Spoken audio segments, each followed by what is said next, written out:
Assalamualaikum warahmatullahi wabarakatuh.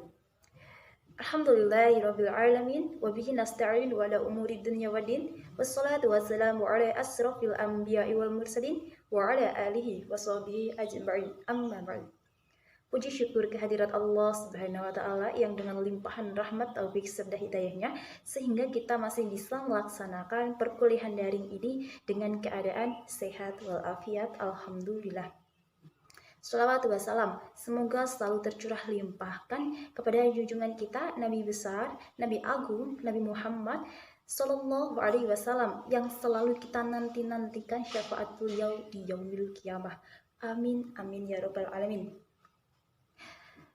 Teman-temanku yang berbahagia, pada pertemuan kali ini kami dari kelompok 4 yang beranggotakan Rahmawati Eka Nur Hidayah, yaitu saya sendiri, kemudian kedua rekan saya yang pertama adalah Naim Amri Rosyadi, kemudian yang selanjutnya adalah Munawar, akan mempresentasikan hasil kerja kami, hasil diskusi kelompok kami yang bertajuk Studi Materi Pokok Bahasan Mata Pelajaran Fikih di MTS kelas 8 semester 2. Untuk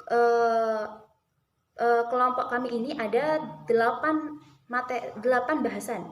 Nah, pada poin yang pertama, kedua, dan ketiga akan disampaikan oleh saya sendiri. Kemudian yang keempat, kelima, dan keenam akan disampaikan oleh Naim. Kemudian yang ketujuh dan kedelapan akan disampaikan oleh Munawar. Langsung saja untuk mempersingkat waktu. Untuk poin yang pertama, poin bahasan yang pertama adalah mengenai nilai-nilai dari ibadah haji dan umroh. Ibadah haji dan umroh ini sudah sering sekali terdengar di telinga kita, sudah simpang siur terdengar di telinga kita, bahkan di kehidupan kita dan di sekeliling kita. Ibadah ini merupakan suatu kewajiban yang wajib dilaksanakan oleh setiap muslim yang mampu. Nah, untuk pelaksanaannya sendiri, bagi setiap muslim itu hanya mampu melaksanakan ibadah haji yang pertama kalinya. Jadi, apabila seorang muslim itu melaksanakan ibadah haji kedua, ketiga, dan keempat itu dinilai sunnah. Jadi yang dinilai wajibnya adalah ibadah haji yang pertama kali dia lakukan. Seperti itu. Kemudian kenapa kok orang-orang itu saling berlomba-lomba, saling ingin melaksanakan yang namanya ibadah haji dan umroh ini? Ada apanya? Ada keutamaannya gitu. Nah, banyak sekali nilai-nilai yang bisa diambil dari ibadah haji dan umroh. Di antaranya satu, yaitu menghapus dosa, kemudian dapat memperoleh ketenangan hati, kemudian memperoleh pahala berlipat ganda. Ketika kita sholat di negara sendiri, kita mentok-mentok mendapatkan pahalanya adalah 27 derajat. Nah, ketika kita sholat di Mekah, Madinah, ketika ibadah haji tersebut, pahala yang kita dapatkan itu bisa berlipat-lipat ganda dari mungkin 1000 kali lipat atau bahkan 100 kali lipat. Masya Allah.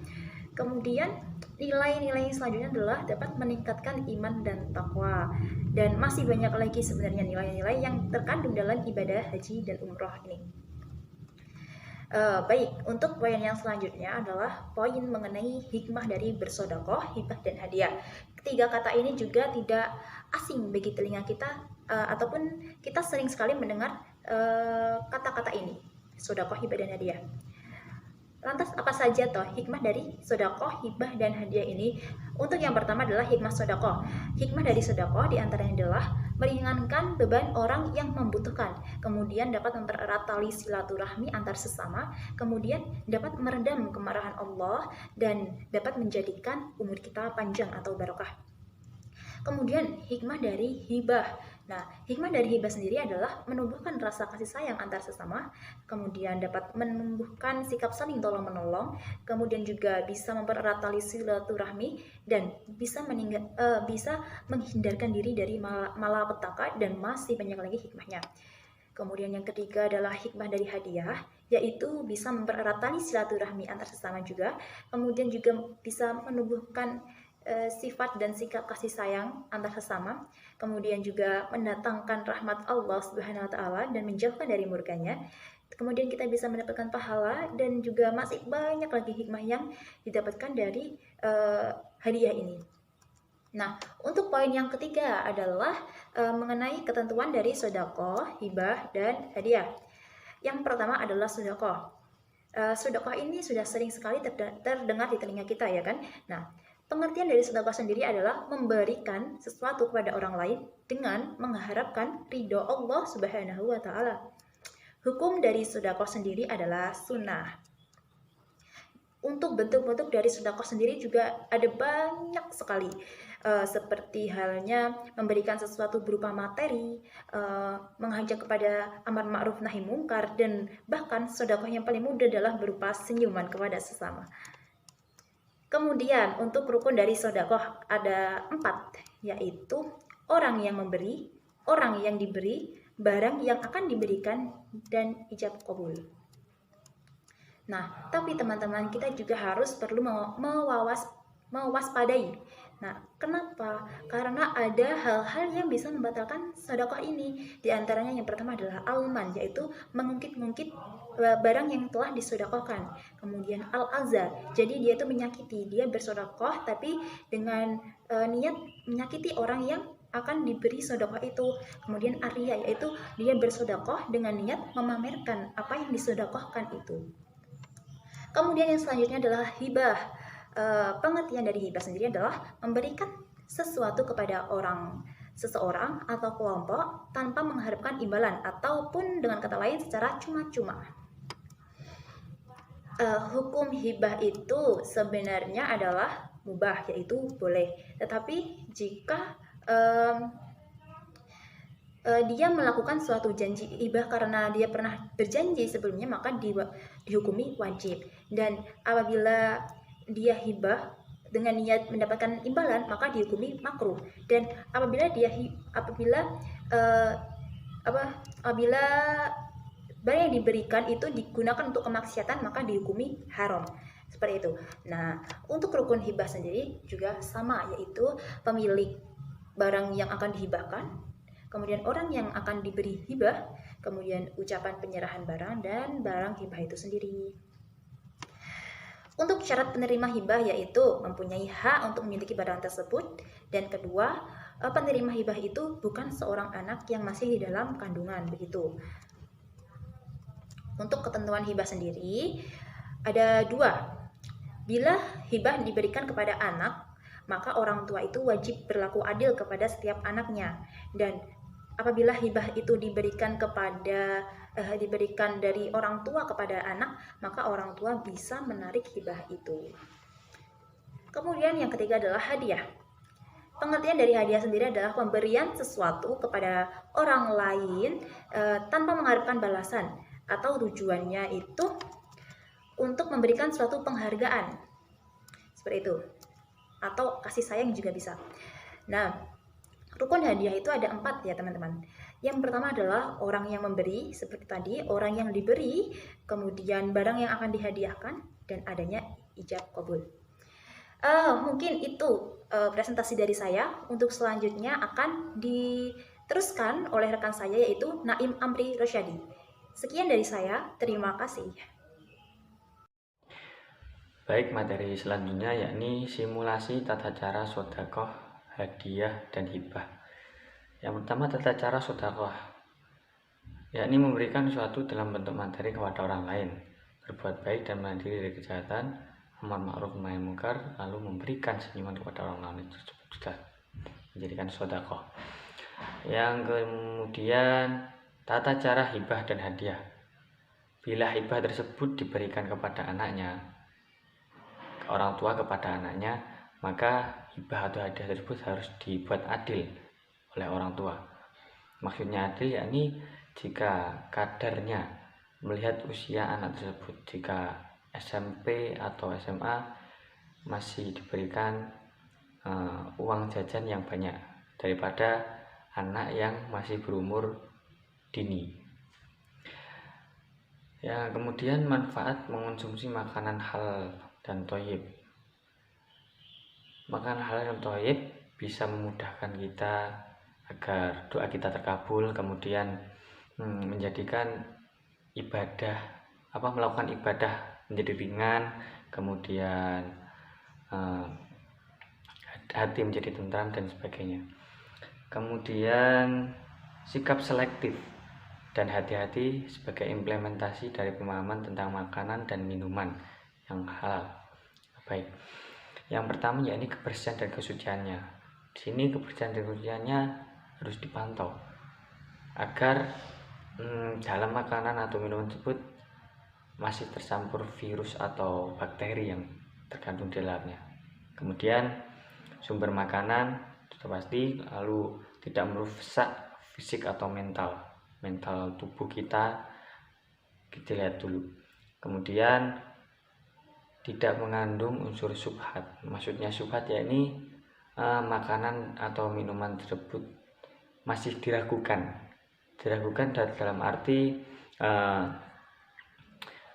apakah pengelolaan atau cara pengelolaan makanan atau minuman itu sudah benar atau belum. Dengan contoh makanan ayam itu pengelolaannya, proses penyembelihannya sudah masuk syariat apa belum, tata caranya sudah syariatnya sudah terpenuhi atau belum. Nah, jika belum berarti itu kan masih ada keraguan, itu yang dikatakan syubhat. Ya mungkin itu. Baik, di sini saya akan melanjutkan materi studi fikih MTSMA dari kelompok 4. Yang selanjutnya yaitu ketentuan makanan dan minuman halal dan haram. Pengertian minuman dan makanan halal. Makanan halal adalah makanan yang dibolehkan dimakan menurut ketentuan syarak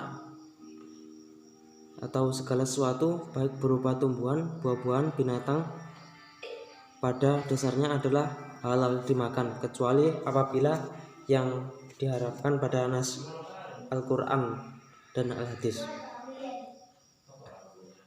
Halal yaitu berarti diperbolehkan. Untuk selanjutnya yaitu jenis-jenis makanan yang dihalalkan, yaitu yang pertama semua makanan dan minuman yang dihalalkan yang tidak diharamkan oleh Allah Subhanahu wa taala yaitu hukumnya halal. Yang kedua yaitu semua makanan yang baik dan tidak kotor dan tidak menjijikan itu halal. Yang ketiga yaitu semua makanan tidak menjadikan mudarat atau tidak membahayakan kesehatan jasmani dan tidak merusak akal, moral dan akidah.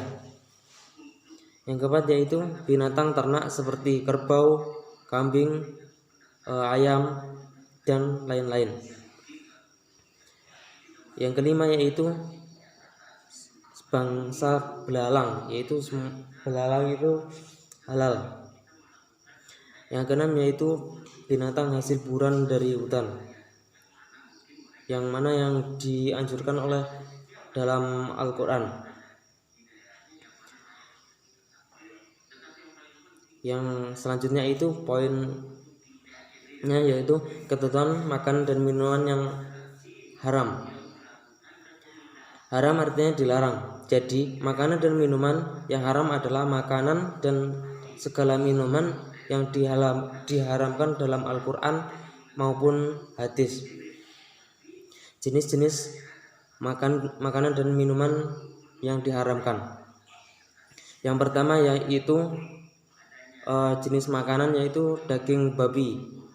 Yang kedua yaitu darah.